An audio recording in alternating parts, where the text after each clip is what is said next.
Alright, we're on the final video.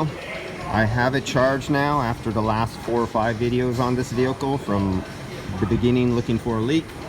And I charged it back up to the factory spec off the label of 480 grams. So before it had 170 grams and it was getting down to 45 degrees, 43 degrees. Now I have 580 grams and it's getting almost to 41 degrees, 42 degrees. So basically I shaved 2 degrees off of the final duct dash temperature, imperceivable, by going from 170 grams up to 480 grams. Let's look back here at the superheat. Do you remember what the superheat was from the first video when I ran this and it only had 170 grams in it? That tells you a big difference right there. Look at the suction line temperature. There's a big difference right there. But yet the dash was coming out perfectly cold. Oh, I am connected not to the liquid line out of the condenser. I'm still connected to the compressor. The high temperature discharge, high pressure gas, 120 degrees. When it had 170 grams in there, what was that temperature of the discharge of the compressor? 180 degrees. This is what happens when you have oil flow, that all the oil got ejected out of the compressor, stays in the evaporator, plus you don't have superheat, you don't have cooling coming back, cooling off the windings of that 3-phase high voltage compressor drawing high amperage. So it starts overheating. So you have the heat of compression, you have the heat of hot windings, extra amperage, you have the heat of lack of cooling, and you have the heat of lack of oil return. So you have all these things going against the life of the compressor. That's what happens when the circle jerk guys get off with their little cans and cool a system to the point where it only cools out the dash.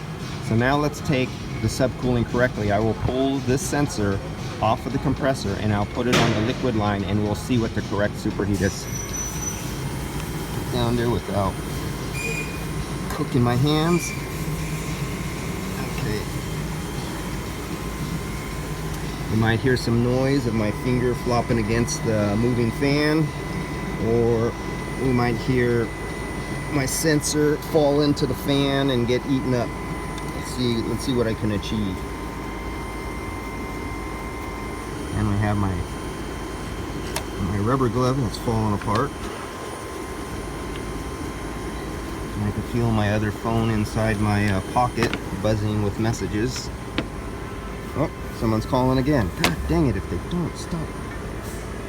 Okay, I gotta call that back. My son is on the rooftop putting in that 5-ton condenser and he's trying to FaceTime me. So, let me get a hold of this line right here so I could get the proper superheat. Okay. There I go. I'm connected to the liquid line coming out of the condenser. Now we're looking at this, not superheat, I said superheat, subcooling.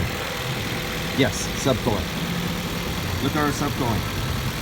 Compared to what it was in the first video, or the second video, I don't even remember anymore.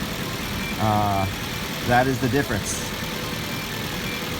Alright guys, I will leave you with this bit of information to gnaw on, seeing the difference between the first video with 170 grams at 43 to 45 degrees back and forth coming out of the dash at 170 grams, and now there's 480 grams and we dropped it by 2 degrees, 3 degrees.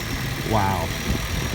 Okay, gnaw on that for a while, especially the instructors who are in schools who teach out of a book and use math and there's formulas.